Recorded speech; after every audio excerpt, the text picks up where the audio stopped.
Mon histoire s'intitule « Ma petite amie Harry après m'avoir largué juste après ma demande en mariage ». Quelques jours plus tard, elle hurlait à l'interphone, me suppliant de lui pardonner. Alors moi, 29 ans, j'ai demandé ma petite amie Jenna, 27 ans, en mariage il y a quelques mois, et elle m'a dit qu'elle avait besoin de temps pour réfléchir. Accrochez-vous, parce que cette histoire est complètement folle, et j'ai encore du mal à tout digérer. On s'est rencontrés à la pendaison de crémaillère de mon pote Luc, il y a 3 ans. Elle était amie avec sa copine, et je me souviens avoir pensé qu'elle était complètement hors de ma portée. Mais on s'est tout de suite bien entendu, et on a commencé à sortir ensemble. Les 2 premières années étaient géniales. On voyageait, on avait nos blagues à nous, tout allait bien.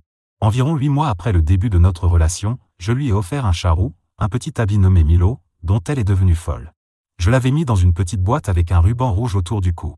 Quand il a bondi hors de la boîte, elle a trouvé ça trop mignon et m'a pris dans ses bras. Ce chat est devenu notre bébé, et on se bombardait de photos de lui en train de faire des trucs idiots de chat toute la journée. L'année dernière, on a emménagé ensemble, et tout semblait parfait. On parlait de notre avenir, d'enfants, de maison, de tout ça. Elle commençait à laisser d'énormes indices sur le mariage, publications Instagram de bagues, TikTok de mariage, discussions sur les fiançailles de ses amis. Alors j'ai mis de côté 3 mois de salaire et j'ai acheté une bague avec une taille princesse, celle que je pensais qu'elle aimerait. J'ai réservé une table chez Romanoes, un restaurant italien dont elle parlait tout le temps, et j'ai invité nos amis proches à venir après pour une fête surprise. J'étais super nerveux, mais aussi hyper excité. Mais quand je me suis mis à genoux pour lui demander sa main, elle est restée là, figée, avec un air bizarre. J'ai besoin de temps pour y réfléchir, a-t-elle fini par dire. Le restaurant est devenu silencieux. Je me suis senti comme un parfait idiot, à genoux avec la boîte à la main. Dans la voiture, sur le chemin du retour, elle a enfin parlé, la bague n'est pas exactement celle que je voulais. Je t'avais montré celle de chez Tiffany S, avec le plus gros diamant. Et Romanoes? Ce n'est pas vraiment romantique, Blake. Oui, c'est moi, au fait. J'aurais dû le dire plus tôt, LOL. J'étais complètement paumé. C'est littéralement elle qui m'avait envoyé des photos de ce style de bague, et c'est elle qui parlait sans arrêt de Romanoes. Mais j'ai essayé de rester compréhensif. Je peux échanger la bague si c'est ça le problème, je lui ai dit. Ce n'est pas seulement la bague, a-t-elle répondu en regardant par la fenêtre. Je pense juste qu'on devrait attendre un peu plus longtemps. Être sûr qu'on est vraiment prêt. Quand on est rentré, elle est allée directement se coucher. Elle ne voulait même pas en parler. J'ai dormi sur le canapé, avec Milo roulé sur ma poitrine, à me demander ce qui venait de se passer. Le lendemain, elle a agi comme si de rien n'était. Elle m'a juste dit, d'un ton léger, on pourra peut-être reparler des fiançailles dans quelques mois, quand tu auras un meilleur plan. Puis elle m'a embrassé avant de partir travailler, comme si tout allait bien. J'ai passé la journée entière à ressasser tout ça dans ma tête. Quel meilleur plan voulait-elle? J'avais fait exactement ce dont elle parlait depuis des mois. Ce soir-là, j'ai essayé d'en reparler, mais elle m'a coupé net. Est-ce qu'on peut ne pas en faire toute une histoire? Je veux juste un peu plus de temps. C'est si mal que ça? Je n'ai pas insisté, mais quelque chose sonnait faux. Jenna avait toujours été très directe sur ce qu'elle voulait. Ce comportement hésitant, ce n'était pas elle. Et au cours de la semaine suivante, j'ai commencé à remarquer de petites choses. Elle passait beaucoup plus de temps sur son téléphone, souriait en lisant des messages mais tournait l'écran pour que je ne voie rien, prenait des appels dans une autre pièce, travaillait tard plus souvent. Rien de flagrant, juste des détails qui ne collaient pas. Je ne savais pas exactement ce que je cherchais, mais tout en moi criait une chose, quelque chose ne tournait pas rond, et je n'allais pas rester les bras croisés à attendre de me faire surprendre. Quand je lui ai demandé si tout allait bien entre nous, elle s'est braquée. Mon Dieu, juste parce que je n'ai pas dit oui tout de suite, tu penses qu'il y a un problème. Tu deviens parano. Peut-être que oui. Mais je n'arrivais pas à me débarrasser de cette sensation dans le ventre. Et puis les choses sont devenues bizarres. Une nuit, je caressais Milo quand le téléphone de Jenna s'est allumé sur la table basse. Je ne cherchais pas à fouiller, mais j'ai vu le nom Charles avec un aperçu de message. Hâte d'être à vendredi, notre endroit habituel. Quand j'ai demandé qui était Charles, elle a attrapé son téléphone d'un geste rapide. Juste un collègue. On fait un déjeuner d'équipe vendredi. J'ai hoché la tête, mais mon esprit tournait à toute vitesse. Jenna n'avait jamais parlé d'un certain Charles avant. Et, notre endroit habituel, ne sonnait pas comme un déjeuner d'équipe. Tu sais quoi, ai-je dit, d'un ton calme. Je crois que tu as raison pour la bague. Je vais la rapporter ce week-end, et on pourra en choisir une autre ensemble. En surface, j'étais tranquille. Mais à l'intérieur, je traçais déjà les lignes de bataille. Après avoir vu ce message de Charles, mon cerveau est passé en mode alerte maximale. Elle ne le savait pas encore, mais je venais de poser le premier piège. Fini de jouer le petit ami naïf. C'était la guerre, et je n'allais pas y entrer les yeux fermés. Elle avait l'air soulagée. Ça me semble parfait, chérie, a-t-elle dit avant de m'embrasser et d'aller prendre une douche. Je suis resté assis sur le canapé avec cette sensation de nausée au fond de l'estomac, essayant de comprendre ce qu'elle trafiquait. Le lendemain, j'ai envoyé un message à mon meilleur ami, Luc, faut qu'on parle. C'est à propos de Jenna. On s'est retrouvés autour de quelques bières, et je lui ai raconté tout ce qui s'était passé. Il m'a juste écouté, puis a dit, franchement, mec, je veux pas tirer de conclusion, mais ça sent pas bon. La Jenna que je connais aurait été folle de joie que tu la demandes en mariage. Y a un truc louche. Tu crois qu'elle me trompe? Ai-je demandé. Luc a haussé les épaules. J'en sais rien, mec. Mais le timing est bizarre. Elle te tanne pour une bague pendant des mois, tu finis par lui faire ta demande, et là soudain elle veut réfléchir, et maintenant elle reçoit des messages secrets d'un type dont t'as jamais entendu parler? Mis bout à bout, ça sonnait effectivement très mal. Mais c'était Jenna. 3 ans ensemble, on vivait sous le même toit, on avait un chat. Elle n'allait pas tout jeter comme ça, si? Je fais quoi, alors? Ai-je demandé. Ouvre l'œil, m'a dit Luc. Ne l'accuse de rien pour l'instant, mais observe. Alors c'est ce que j'ai décidé de faire, garder les yeux ouverts, essayer de comprendre ce qui se passait vraiment. J'étais loin de me douter de ce que j'allais découvrir. J'ai décidé de bosser depuis un café près de notre appart. Jenna n'y allait jamais, elle disait que leur café était hors de prix, donc c'était un endroit sûr où me poser sans risquer de la croiser. J'étais installé dans un coin avec mon ordi portable, casque sur les oreilles, sans rien écouter, quand j'ai entendu un rire familier. J'ai levé les yeux et j'ai vu Jenna entrer avec son amie Tara. Elles ne m'ont pas vu à cause de la grande plante à côté de ma banquette. J'allais les appeler quand j'ai entendu mon nom. Elles se sont assises juste derrière moi, et Jenna parlait d'un ton qui a tout de suite attiré mon attention. Il a vraiment cru que j'allais dire oui comme ça, a dit Jenna, avant d'éclater de rire. Mais ce n'était pas son rire habituel, celui qui était doux et chaleureux. Non, celui-là était froid, cruel, comme si elle riait d'une blague que je ne comprendrais jamais. Tara a eu un petit rire gêné. Et maintenant, tu comptes faire quoi? Tu pourras pas jouer ce jeu éternellement. Jenna s'est adossée à sa chaise, sirotant son latte comme si elle avait tout le temps du monde. S'il te plaît. Blake n'ira nulle part. Il est tellement pressé de m'épouser. Il me ferait une demande avec une bague en bonbon si je lui demandais. Je l'ai dans la paume de ma main. Je dois juste continuer à le faire patienter jusqu'au bon moment. Tara a hésité. Et Charles? Les yeux de Jenna ont brillé. Charles vaut la peine d'attendre. Ce n'est pas un petit salaire moyen comme Blake. C'est un vrai homme, avec un vrai potentiel. Une fois que sa situation sera réglée, Blake, c'est fini. Je le larguerai comme une paire de chaussures de l'an dernier. Elle a ri à nouveau, d'un rire sec et satisfait.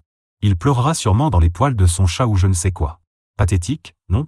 Mon estomac s'est retourné. Milo, notre chat, n'était pas juste un animal. C'était de la famille. Et elle s'en servait comme d'une blague? Tara a baissé la voix. Et si Blake te redemande en mariage avant que tu sois prête à passer à l'action? Jenna a haussé les épaules, comme si de rien n'était. Alors je ferai ce qu'il faut. Je dirai oui, je ferai semblant un moment, et je le larguerai plus tard. D'ici là, Charles et moi, on sera prêts. Ce sera un peu sale, mais peu importe. C'est pas mon problème si le cœur de Blake se brise. C'est de sa faute à lui, il est trop naïf. Tara avait l'air mal à l'aise, mais Jenna ne semblait pas le remarquer ni s'en soucier. Elle se pavanait, comme si elle était la reine d'un jeu dont je n'étais qu'un pion. Blake est gentil, mais soyons honnêtes, a-t-elle ajouté en riant doucement. C'est juste un filet de sécurité. C'est bien d'en avoir un, mais pas nécessaire quand t'es prête à passer à mieux. Ces mots m'ont frappé comme un coup de poing. J'avais l'impression de regarder une étrangère. Quelqu'un que je croyais connaître, mais que je ne reconnaissais plus du tout. C'est un peu dur, non? A murmuré Tara. Oh, s'il te plaît, a répliqué Jenna en ricanant. Tu sais très bien que ce n'était jamais censé durer. Blake a toujours été transitoire. Transitoire? Qu'est-ce que ça voulait dire? Putain.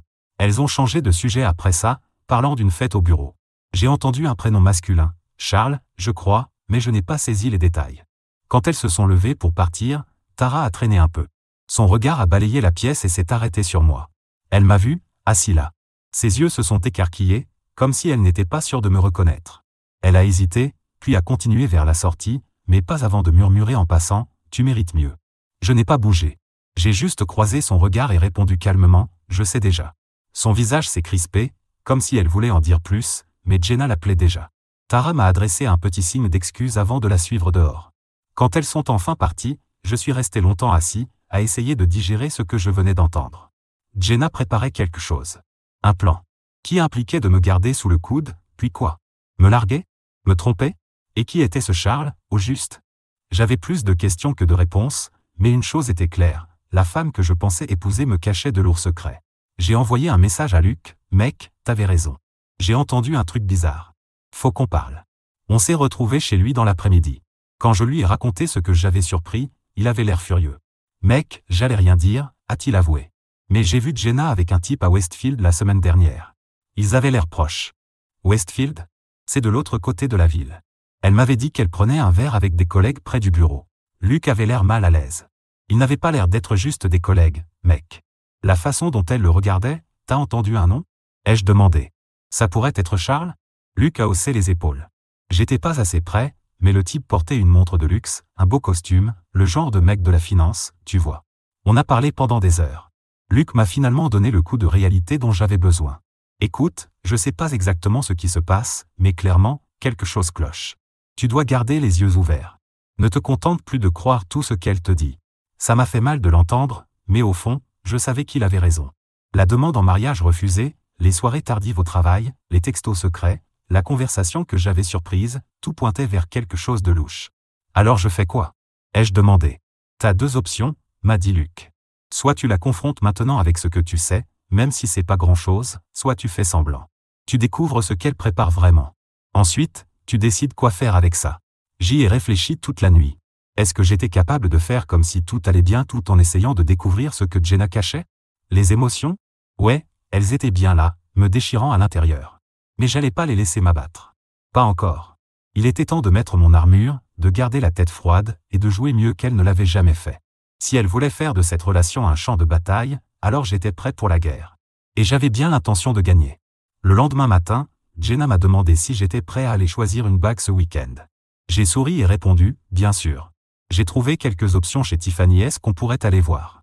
Elle avait l'air ravie, m'a embrassé fort, et m'a dit que j'étais le meilleur. Je n'avais jamais ressenti un tel vide.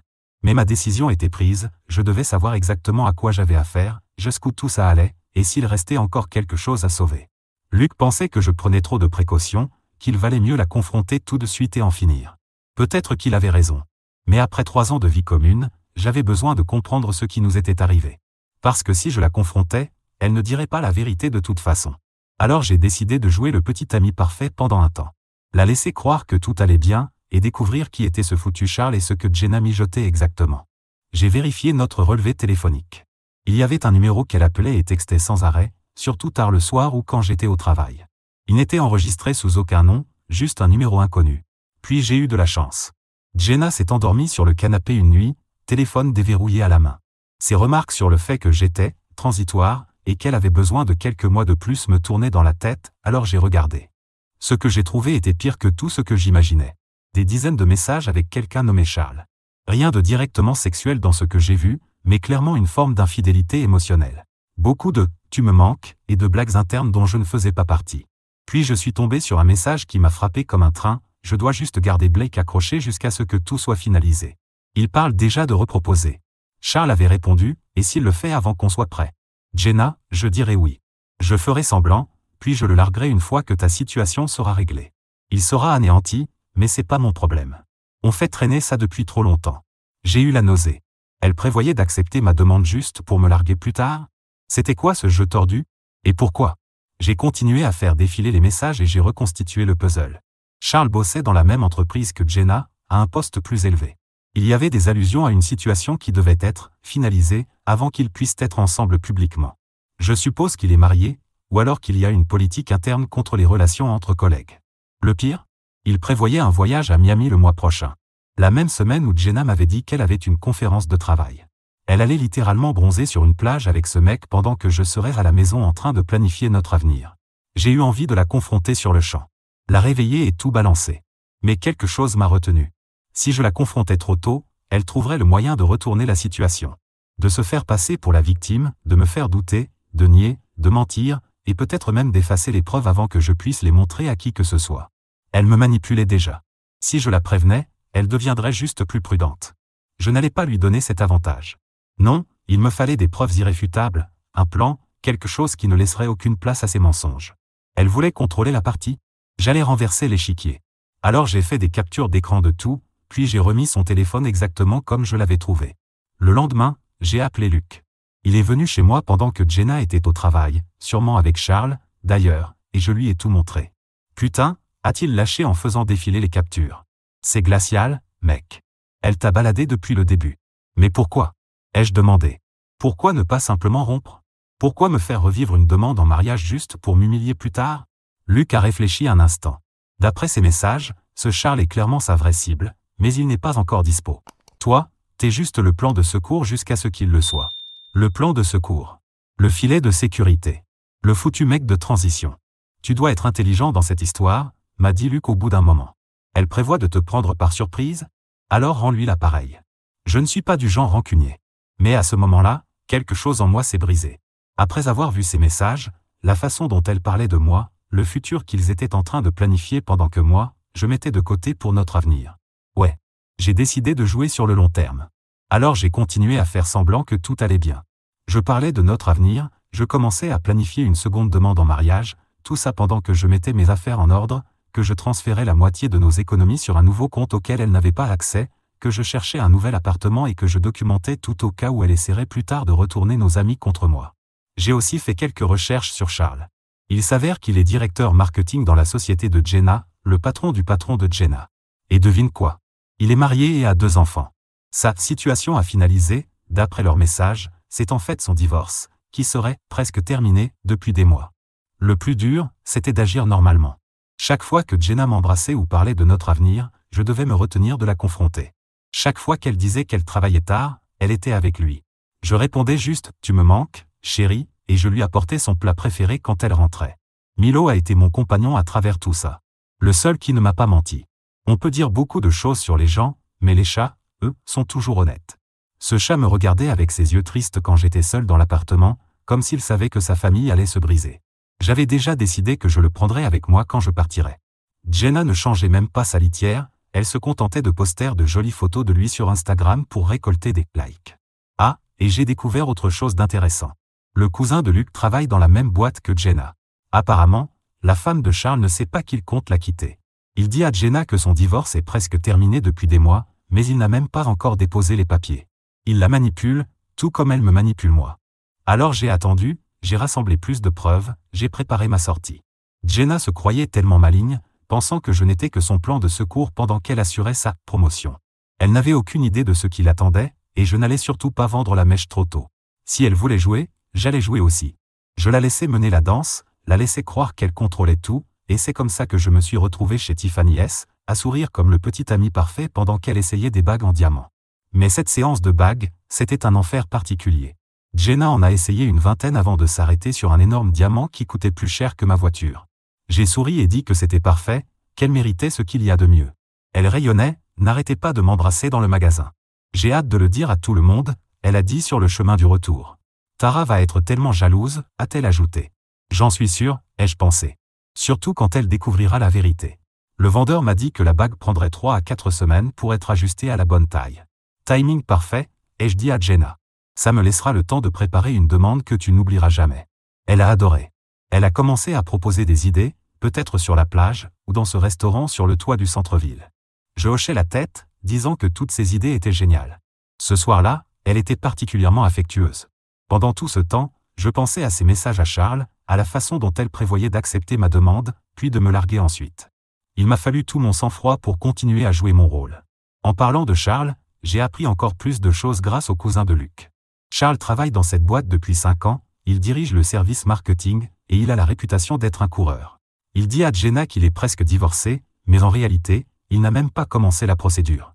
Sa femme pense qu'ils essaient de sauver leur mariage. Ils sont même allés en thérapie de couple le mois dernier. Jenna n'a aucune idée qu'elle se fait avoir, elle aussi. Une partie de moi voulait tout lui dire, la regarder voir son monde s'effondrer comme le mien. Mais ça aurait gâché mon plan. Alors je me suis tu, et j'ai continué à jouer le petit ami amoureux. Quelques jours plus tard, Jenna a mentionné sa conférence de travail à Miami le mois prochain. Tu vas tellement me manquer, elle a dit, sans me regarder dans les yeux. Mais c'est une grande opportunité pour ma carrière. Je suis fier de toi, je lui ai répondu. Peut-être que je pourrais venir te surprendre pour le week-end. Le regard de panique sur son visage valait de l'or. Non, enfin, on aura des réunions tout le temps. Tu t'ennuierais, et je me sentirais mal de t'ignorer. Tu as raison, ai-je dit. Je préparerai juste quelque chose de spécial pour ton retour. Elle s'est aussitôt détendue. Tellement prévisible. J'ai accentué le côté romantique ces derniers temps. J'ai laissé mon ordinateur portable ouvert une nuit sur le site d'un bijoutier sur mesure, encore plus luxueux que Tiffany S. Quand Jenna l'a vu, ses yeux se sont agrandis. C'est quoi, ça, a-t-elle demandé. Merde, C'était censé être une surprise, ai-je dit. Je sais qu'on a choisi la bague de Tiffany, mais je pensais peut-être en faire une sur mesure. Quelque chose d'unique, comme toi. Elle a littéralement fondu. Elle m'a dit que j'étais le mec le plus attentionné du monde, qu'elle avait tellement de chance. Puis elle a envoyé un message pendant que je me brossais les dents. Charles, évidemment. Pour lui raconter à quel point son plan fonctionnait bien. Le lendemain, j'ai vérifié notre compte joint. Elle avait retiré 2000 $. Shopping entre filles, a-t-elle dit. Ouais, bien sûr. Probablement des bikinis pour Miami avec Charles. Je m'en fiche même plus de l'argent. J'ai déjà transféré la plupart de mes économies ailleurs. Ce qui m'importe maintenant, c'est à quel point elle me ment facilement, comment elle compte me traîner encore un peu, me laisser dépenser des milliers pour une bague, préparer une demande en mariage, tout en construisant sa nouvelle vie avec Charles. Luc pense que je vais trop loin. Confronte-la, et tourne la page, m'a-t-il dit. Toute cette mascarade me retournait le cerveau. Peut-être que Luc avait raison. Mais chaque fois que je pensais à tout laisser tomber, ce message me revenait en pleine figure comme un coup de poing. Je dirais oui, je ferai semblant, puis je le larguerai une fois que tout sera réglé avec ta situation. Il sera anéanti, mais ce n'est pas mon problème. Non, j'allais aller jusqu'au bout. Si elle comptait m'humilier, elle allait tomber de haut. J'étais en train de préparer la scène pour la seconde demande en mariage, prévue le mois prochain, juste après son voyage à Miami. Les acomptes étaient versés, les invitations envoyées à nos amis et à nos familles. Tout le monde était enthousiaste, surtout ses parents, qui avaient toujours pensé que j'étais l'homme idéal pour leur fille. Elle croyait qu'elle allait profiter de ses vacances secrètes avec Charles, puis revenir vers son Blake sûr, fiable, en train de planifier la demande parfaite. Elle n'avait aucune idée de ce qui l'attendait vraiment. Quand elle est partie pour sa conférence de travail à Miami, m'a embrassé en me promettant de m'appeler tous les soirs, la grande comédie, j'ai joué mon rôle. Je l'ai aidé à faire sa valise, je l'ai conduite à l'aéroport, je lui ai dit à quel point elle allait me manquer. Dès qu'elle a passé la sécurité, je suis entré en action. Je préparais ce moment depuis des semaines, et maintenant, c'était l'heure. J'ai déplacé toutes mes affaires essentielles vers mon nouvel appartement. Pas tout, ce serait trop suspect quand elle rentrerait. Juste le nécessaire, documents, souvenirs de famille, électronique, et bien sûr, Milo. Je l'ai installé dans le nouvel endroit avec tous ses jouets préférés. Puis j'ai enclenché l'option nucléaire. Tu te souviens de la femme de Charles? Celle qui était presque divorcée, mais qui n'était au courant de rien? Je l'avais trouvée sur Facebook il y a des semaines, sans jamais la contacter. Cette fois, je lui ai tout envoyé, capture d'écran des messages entre Jenna et Charles, leur plan pour Miami, la chronologie complète de leur liaison, tout. Elle m'a répondu en quelques heures. Effondrée, mais reconnaissante. Elle m'a dit que Charles avait déjà fait ça avant, qu'il suivait une thérapie de couple à cause de sa dernière infidélité. Elle m'a demandé mon numéro, et on a fini par parler pendant presque 2 heures. Il s'avère que Charles avait raconté à Jenna qu'il était riche, mais la vérité, c'est que c'est sa femme qui a l'argent. Fortune familiale, elle est avocate d'entreprise. La maison, les voitures, les vacances de luxe, tout vient d'elle. Mais là où ça devient intéressant. Sarah, la femme de Charles, a décidé que c'en était fini. Pendant que Charles était à Miami avec Jenna, elle a vidé leur compte, changé les serrures et préparé les papiers du divorce à lui remettre dès son retour. Mais elle voulait qu'on coordonne nos actions pour un impact maximal. Ces deux-là se méritent, elle m'a dit. Mais ils méritent aussi de voir exactement dans quoi ils se sont embarqués. Alors on a monté un plan. Charles et Jenna rentraient le dimanche. Ma demande en mariage était toujours prévue pour le mardi soir, mais cette fois, ce n'était plus un plan. C'était une embuscade, minutieusement préparée comme le dernier coup d'une partie d'échecs à haut risque. Tout était déjà en place, timing, précision, exécution. Jenna et Charles ne sauraient pas ce qui leur tombait dessus avant que le piège ne se referme. Et une fois pris, ce serait fini. Game over. J'ai réservé une salle privée aux réserves, le restaurant le plus chic de la ville. Tous nos amis et familles devaient être présents pour assister à ma demande, sauf que j'avais modifié la liste des invités. J'y avais ajouté Sarah. J'ai supprimé le quatuor à cordes et le champagne. À la place, j'ai ajouté un projecteur et un écran. Dimanche soir, Jenna est rentrée de Miami, le teint hâlé, débordante d'énergie, pleine d'histoires sur ses soi-disant séminaires de marketing et réseautage professionnel. Elle m'a montré des photos d'hôtels banals, comme si je n'étais pas capable de reconnaître un voyage romantique. Je me suis contenté de sourire et de dire que j'étais heureux qu'elle ait passé un bon moment. Tu m'as tellement manqué, elle a menti. Les voyages de travail sont tellement épuisants.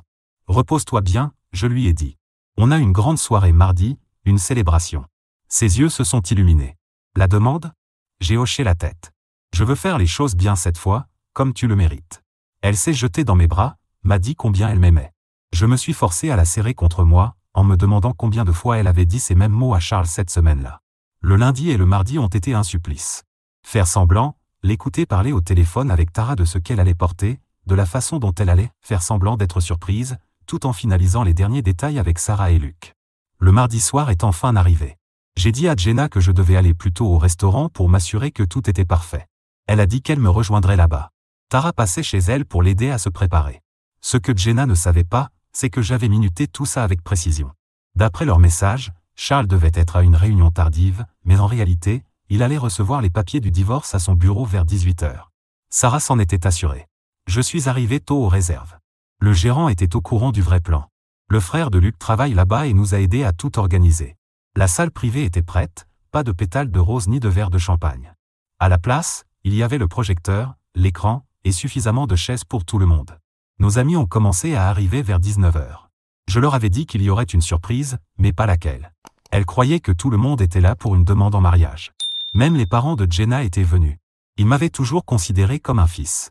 À 19h30, Jenna est arrivée, magnifique dans une nouvelle robe, probablement achetée avec les $2000 de notre compte joint. Elle semblait confuse en voyant la disposition de la salle, mais je l'ai guidée vers un siège au centre. « Qu'est-ce qui se passe » demanda-t-elle en remarquant qu'il n'y avait pas de table romantique, juste des chaises tournées vers un écran. « Tu voulais une demande que tu n'oublierais jamais » ai-je répondu. « C'est exactement ce que j'ai préparé. » Puis Sarah est entrée. Jenna ne la connaissait pas et paraissait déconcertée. Luc lança le projecteur, et l'écran afficha un diaporama intitulé « L'histoire réelle de Jenna et Charles ». Ça commençait par leur message à mon sujet, ceux où elle disait clairement « Je dirai oui, je ferai semblant, puis je le larguerai une fois que tout sera réglé. » Ensuite, les photos de leur voyage à Miami. Oui, Sarah avait accès au cloud de Charles. Et ça se terminait par des captures d'écran montrant Jenna retirant de l'argent de notre compte joint pour financer tout ça. Le visage de Jenna passa de la confusion à l'horreur, puis à la rage. Elle se jeta sur le projecteur, mais Luc l'en empêcha. « C'est quoi ce bordel » hurla-t-elle. « C'est qui tous ces gens ?»« Ce sont nos amis, répondis-je calmement. Ceux avec qui tu allais fêter nos fiançailles. Et voici Sarah, la femme de Charles. Pas son ex-femme. Sa femme actuelle. » Jenna eut l'air de recevoir une gifle. « Tu mens. Il divorce. Il m'a montré les papiers. » Sarah s'avança, « Les seuls papiers de divorce sont ceux qu'il a reçus il y a 1 heure. Et crois-moi, il ne touchera pas un centime. Quant à nous, repris-je, je pense qu'il est clair qu'il n'y aura pas de demande ce soir. Ni jamais. » C'est là que Jenna a complètement perdu les pédales. Elle s'est mise à hurler que je l'avais piégée, que j'avais violé sa vie privée, que j'étais un connard contrôlant. Nos amis étaient figés, choqués, tandis que le diaporama recommençait, cette fois avec de nouvelles images, Jenna et Charles ensemble. Puis sont apparus ces messages à Tara, où elle disait qu'elle me menait en bateau jusqu'à ce que Charles soit disponible. Et enfin, le texte qu'il a achevé, bien sûr que je n'aime plus Blake. C'est juste mon filet de sécurité jusqu'à ce que tu sois prêt. Ensuite, je lui briserai le cœur. J'aime être une briseuse de cœur. Ses parents étaient anéantis. Sa mère pleurait, son père ne pouvait même pas la regarder. « Tu as tout détruit » cria-t-elle, le mascara coulant sur ses joues. « Non, Jenna. C'est toi qui as tout détruit. » Elle a essayé de retourner nos amis contre moi, prétendant que les messages étaient faux, que je manipulais tout le monde. Mais à ce moment-là, son téléphone a vibré. Un message de Charles, « Jenna, il faut qu'on parle. » Sarah sait tout. Elle me quitte. J'ai besoin d'un endroit où rester. J'ai jeté un coup d'œil rapide, le timing ne pouvait pas être plus parfait. Le visage de Jenna s'est effondré en lisant le message. Elle savait que c'était fini. Le gérant est venu à cause du vacarme. J'ai présenté mes excuses, réglé la note de la salle et dit à tout le monde qu'il pouvait rester dîner à mes frais, mais que j'avais autre chose à faire. En sortant, Jenna m'a attrapé le bras. « Blake, s'il te plaît, on peut arranger ça. J'ai fait une erreur, je t'aime. » Je l'ai regardé. « Tu aimais ce que je pouvais t'offrir. C'est différent. » « Et Milo ?» demanda-t-elle, comme si le chat était son dernier argument. « Il est très heureux dans mon nouvel appart, ai-je dit. Et crois-moi, il ne te manque pas. Tu ne t'en occupais que pour les likes sur Instagram, de toute façon. » Puis je suis parti, la laissant là, entre nos amis, ses parents et Sarah. J'ai appris plus tard qu'elle avait essayé de me suivre, mais que son propre père l'en avait empêché, lui disant qu'elle devait affronter les conséquences de ses actes. Sortir de cette pièce, c'était comme déposer un poids que je ne savais même pas porter. Le silence derrière moi était plus assourdissant que ses cris. Pour la première fois depuis des mois, je me suis senti libre. Plus de doutes, plus de faux-semblants, plus de marche sur des œufs. Juste moi, ma dignité, et Milo qui m'attendait à la maison. Aux dernières nouvelles, Charles et Jenna sont toujours ensemble, mais loin du conte de fées qu'ils imaginaient. Le divorce de Charles est passé, mais Sarah l'a ruiné financièrement. Grâce au contrat prénuptial et aux preuves de son adultère, il est reparti les mains vides. Aujourd'hui, il vit dans le minuscule studio de Jenna, bosse comme vendeur dans une concession automobile après s'être fait virer pour leur liaison au bureau. Jenna, elle, a essayé de se justifier pendant des semaines. Elle m'a appelé, envoyé des messages depuis différents numéros, jusqu'à ce que je doive demander une ordonnance restrictive. Elle s'est même présentée 2 fois à mon travail en pleurs, disant que Charles l'avait manipulée. La sécurité a dû la raccompagner dehors. Le plus pathétique? Elle a publié partout qu'elle avait été victime de maltraitance financière, qu'elle avait besoin d'aide pour se remettre sur pied. Elle a raconté que j'avais contrôlé tout notre argent et l'avait laissé sans rien. Cette version a vite été démontée après que Tara et plusieurs amis ont commenté la vérité. Finalement, elle a contacté ma mère, elles étaient proches, pour demander de l'aide afin de me joindre. Ma mère lui a répondu, « Tu as fait tes choix, maintenant assume-les. » Et le pire? L'autre jour encore, j'étais chez moi, tranquille, quand mon interphone s'est mis à sonner frénétiquement. J'ai vérifié la caméra, c'était Jenna, en larmes, hurlant mon nom. Je n'ai pas bougé. Je la regardais simplement s'acharner sur l'interphone comme une folle. « Blake, je sais que tu es là-haut. Parle-moi. » Elle hurlait si fort que les voisins ont commencé à sortir. Je l'ai laissé se ridiculiser encore 1 minute avant d'appuyer sur le bouton pour parler. Par avant que j'appelle la police. Ma voix était calme, presque ennuyée. « Tu as ruiné ma vie. » sanglota-t-elle. Charles me trompe. Il ne m'a jamais aimé. J'ai fait une erreur. Laisse-moi juste monter, qu'on en parle. J'ai failli rire. Ça ressemble à un problème qui te concerne, Jenna. Pas le mien. Elle s'est mise à pleurer de toutes ses forces, là, devant mon immeuble. Tout s'écroule, je n'ai plus de travail, on va se faire expulser, je n'ai plus personne. Pendant une demi-seconde, j'ai presque eu pitié. Presque. Puis je me suis souvenu des messages, de ses plans pour me manipuler, me ridiculiser, me laisser en miettes. Adieu, Jenna. Et j'ai coupé l'interphone, reprenant ma soirée comme si elle n'avait jamais existé. Elle est restée dehors encore 1 heure, alternant entre cris, pleurs et supplications. Finalement, un de mes voisins a vraiment appelé la police, et ils l'ont emmené. J'ai ajouté cet incident à mon dossier de plainte le lendemain. Quant à Milo, il se porte à merveille. Je lui ai acheté un arbre à chat luxueux pour l'appartement, il l'adore. Jenna poste encore parfois d'anciennes photos de lui sur Instagram, faisant semblant qu'il est toujours avec elle. C'est pathétique, vraiment. Mais passons aux bonnes nouvelles. Vous vous souvenez de Sarah, l'ex-femme de Charles? On est resté en contact après tout ça. Rien de romantique au début, juste 2 personnes qui digéraient des trahisons similaires. On prenait un café toutes les 2 semaines, on s'envoyait des messages sur nos progrès respectifs pour tourner la page. Elle est vraiment géniale. Bien trop bien pour Charles. Il y a environ 3 mois, nos cafés sont devenus des dîners. Les dîners se sont transformés en randonnées le week-end. Vous devinez la suite. Ça fait maintenant 2 mois qu'on sort officiellement ensemble. On prend notre temps, on se reconstruit, mais ça se passe très bien. Elle est intelligente, brillante, et surtout honnête. On plaisante en disant qu'on a la base la plus solide possible, on s'est déjà vu au pire de nous-mêmes, et on s'est aidé à remonter. Luc, mon pote qui m'a aidé avec le plan du restaurant, trouve ça poétique. Les 2 personnes qu'ils ont trompées ont fini par trouver le bonheur ensemble, a-t-il dit. Je ne dirais pas que c'est aussi profond, mais je suis plus heureux que je ne l'ai été depuis longtemps. J'ai croisé Tara au supermarché la semaine dernière. Elle m'a dit que Jenna s'était fait virer de son boulot et qu'elle essayait de lancer une sorte d'entreprise de consulting en réseaux sociaux. Apparemment, ça ne marche pas du tout. Elle m'a aussi appris que Jenna et Charles se disputent sans arrêt, lui en veut de ne pas être aussi riche que Sarah, et elle lui reproche de ne pas être le ticket doré qu'elle croyait avoir décroché. Parfois, je repense à ce que j'ai failli faire, proposer une seconde fois, acheter cette bague hors de prix chez Tiffany qu'elle voulait tant, tomber encore une fois dans le piège. Si je n'avais pas surpris cette conversation au café, si Luc ne m'avait pas ouvert les yeux, je serais peut-être fiancé à elle en ce moment, totalement inconscient de ce qui se tramait derrière mon dos. À la place, je suis assis chez moi, avec mon chat ronronnant à côté, et un dîner prévu avec Sarah ce soir. La vie prend parfois des tournants étranges. L'important, c'est d'avancer. Je ne regarde plus les réseaux sociaux de Jenna. Je ne demande plus de nouvelles à nos amis communs. Elle n'est plus qu'une personne que j'ai connue, qui m'a appris une précieuse leçon sur la confiance. Sarah et moi avons parlé de ce qu'on ferait si jamais on croisait Jenna et Charles ensemble. On a décidé qu'on leur sourirait, qu'on dirait bonjour, puis qu'on continuerait notre chemin. La meilleure vengeance, ce n'est pas une mise en scène spectaculaire. C'est vivre bien et être sincèrement heureux. Voilà, c'est la fin de la saga Jenna. Merci d'avoir tout lu.